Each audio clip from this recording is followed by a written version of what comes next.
우리 문재인 대통령이 이제 취임해가지고 특사단으로 제가 파견돼서 콜린 파월을 만났어요. 그래서 콜린 파월 당신도 한때 황금기가 있는 멋있는 미국의 지도자였다 이렇게 이야기를 하니까 갑자기 눈물을 흘려요. 콜린 파월이. 콜린 파월이 정말 양심 있는 사람이에요. 그냥 우는 게 아니고 눈물이 닭똥 같은 눈물이라는 표현 쓰잖아요. 그렇게 막 펑펑 울어요. 자기가 그때 당했다는 거죠. 자기는 CIA한테 속았다는 거지.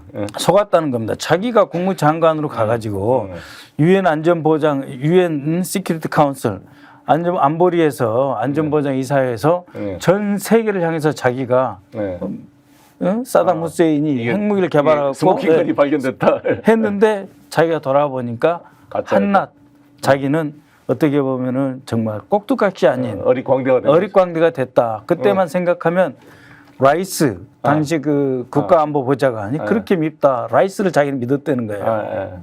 그러면서 자기가 그때만 생각하면은 울분이 치밀어 오른다는 거예요. 그래서 처음에 공격을 할 때는 사담 후세인이 마치 대통령궁에 핵무기를 숨겨놓은 것처럼 방송을 하고 광고를 했잖아요. 나중에 없으니까 뭐라고 합니까? 우리는 석유를 위해서 전쟁을 할 수 있다. 전 세계를 위해서 좋은 거 아니냐. 석유 가격이 다운돼서 좋은 거 아니냐. 근데 석유 가격이 다운되지 않았습니다. 그러니까 뭐라고 하는지 아십니까? 민주주의 확산을 위해서 우리는 선제 공격을 해서 악의 축인 이라크의 사담 후세인을 제거하는 것 자체가 전쟁의 목표였다. 전쟁의 목표를 바꿔버려요. 저도 그때 워싱턴 교회에서 제가 현역 국회의원일 때 조지 부시 그 현역 대통령을 별장에서 만났어요. 한 30-40명. 거기 미 상원의원들하고 만나서 내가 부시한테 직접 물어봤거든요. 전쟁의 목적에 대해서. 그랬더니 이렇게 표현하더라고.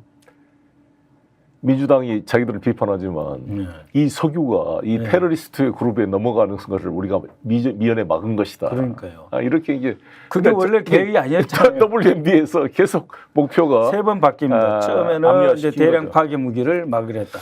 아니니까 석유 막으려 했다. 아니니까 민주주의 확산 정책이다. 좀 옆으로 나갔습니다만 어찌됐건 트럼프의 이런 면이 있었다는 것이고 뭐 최근에 또 재미있는 현상은 JFK 그러니까 이 케네디 가문의 JFK의 동생 로버트 케네디 법무부 장관이었죠. 이분도 암살돼서 비극적 생애를 마쳤는데 이분의 아들 JFK의 그러니까 로버트 케네디의 2세가 이번에 대통령 후보로 나왔는데 뭐 10% 이상 상당히 잘 나갔었죠. 이러다가 이번에 사퇴를 하면서 트럼프 지지를 선언했어요. 근데 트럼프 지지 선언했던 내용을 보면 그렇습니다. 지금 우크라이나 전쟁에 대해서 트럼프 입장을 지지하고 소위 말하는 이 전쟁 광들이다. 이 바이든과 이 지금 민주당 정부가 하마스 전쟁도 그렇고 우크라이나 전쟁도 빨리 스톱해야 된다. 우크라이나를 뭐라고 이 로버트 케네디 2세가 이야기했냐면 만약에 멕시칸 국경에 멕시칸 군인들이 미국을 이렇게 침략에 들어오면 미국이 가만히 있겠냐. 이게 러시아가 그런 입장이라는 거지. 우크라이나가 약간 멕시코하고 이게 비교를 해서 그래서 소위 말한 나토 북대서양 조약기구의 동진 정책을 이제 애둘러 비판하고 있습니다. 그다음에 이제 털시 가바드라고 우리 박 의원님 못 들어보셨죠? 내가 한번 이야기했던가요? 이분이 이제 하와이 출신 연방의원인데 이 힌두교 출신이에요. 상당히 이라크 전에도 참여했던 여성분인데 미 연방 하원의원이었고 지난 바이든 때 대통령 후보로 카밀라랑 같이 나왔었어요. 같이 나왔다 여성 후보로 나왔다 떨어졌는데 이분이 이제 민주당을 탈당하고 트럼프를 지지하고 있습니다. 트럼프를 지지한 이유는 뭐냐? 이분의 지역구가 하와이다 보니까 북핵 위협, 북한의 ICBM 위협에 직접 타켓이 될 수 있는 게 하와이이기 때문에 대화를 해야 된다. 그러니까 트럼프의 김정은과의 직접 대화를 적극 지지하고 있는 분이에요. 저하고도 친한 분인데 털시 가바드의 그런 트럼프 지지 이유 그다음에 로버트 케네디 2세의 지지 이유를 보면 그 트럼프의 소위 그 이라크전 반대와 일관돼 있고 현재 우크라이나 전쟁과 이 한반도 핵 문제 해결하고도 연결돼 있는 면이 있습니다. 이건 좀 긍정적인 요소들이죠. 현실적으로 보면은 이제 전 세계에 이제 5개의 화약고가 있다고 그러지 않습니까? 현재 전쟁 중인 러시아, 우크라이나 하나 있고, 그다음에 중동에서 지금 이란은 아직 확실하게 이스라엘을 공격하기보다는 오히려 살짝 빠지는 그런 느낌이 있지만 헤즈볼라, 하마스와 이스라엘과의 전쟁이 있고, 그다음에 이제 남중국해. 남중국해는 주로 이제 필리핀하고 일본하고 미 해군이 중국하고 이제 분쟁이 일어날 가능성이 높은 것이고, 그다음에 이제 대만과 중국. 그 사이가 있고 그다음 한반도 이 5군데인데 5군데를 미국 혼자 감당할 수가 없어요. 그 주 방위군까지 다 동원해봐야 140에서 150만 명의 군대를 갖고 있거든요. 그러니까는 전 세계에 직접 개입하지 않는다. 그 대신 각국에서 전쟁을 치르면 우리가 지원을 해준다.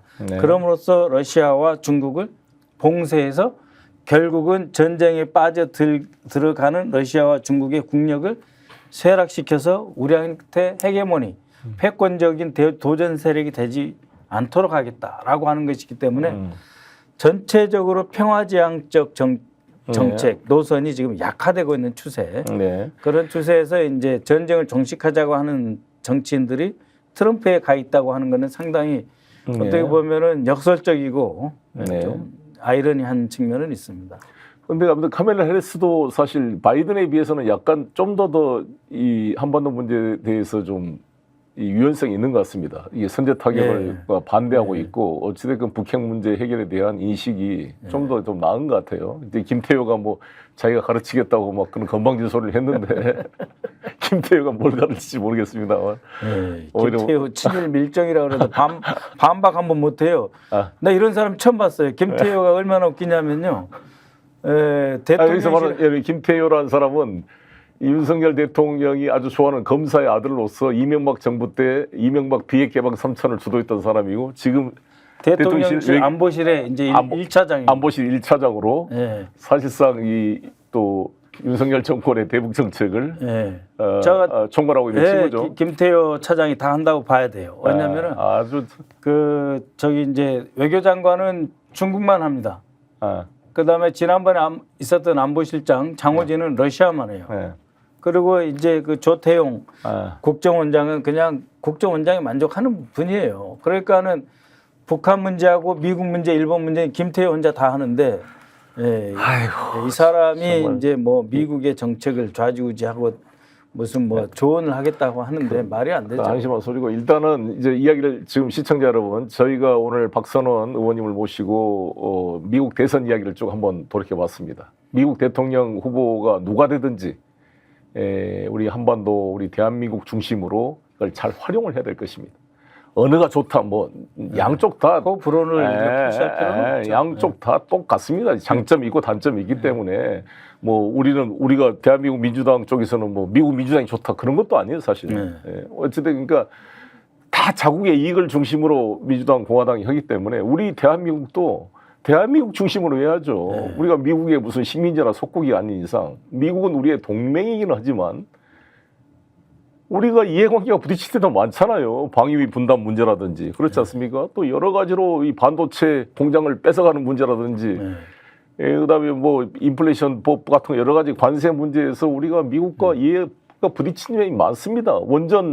원자력 협정의 재처리 문제도 마찬가지고 그다음에 소위 오늘 체코 간다 그러는데 웨스팅하우스가 지금도 체코에 파는 APR 1400 지적 소유권 주장하고 있는 거잖아요. 원천 기술은 웨스팅하우스가 갖고 있다. 그러니까 그것도 문제라고 지금 발목 잡고 있는데 그런 거를 해결을 못하고 무조건 한미동맹 미국 시킨 대로 따라가는 게 한미동맹이 아니기 때문에 우리 입장에서 이걸 해결을 해 나가야 되는데 그래서 우리가 지금 미국 대선을 간략하게 살펴봤습니다. 이제 47일 남았습니다. 11월 5일 날 결정이 됩니다. 누가 되든지 간에 우리 대한민국 국익을 지키기 위해서 우리가 준비를 해야 되는데 스픽스는 말하는 언론입니다. 대세는 유튜브, 그중에서 스픽스. 좋아요, 댓글, 구독, 알림 설정. 여러분이 저희를 사랑해 주시고 우리가 여러분을 사랑하는 4가지 방법입니다.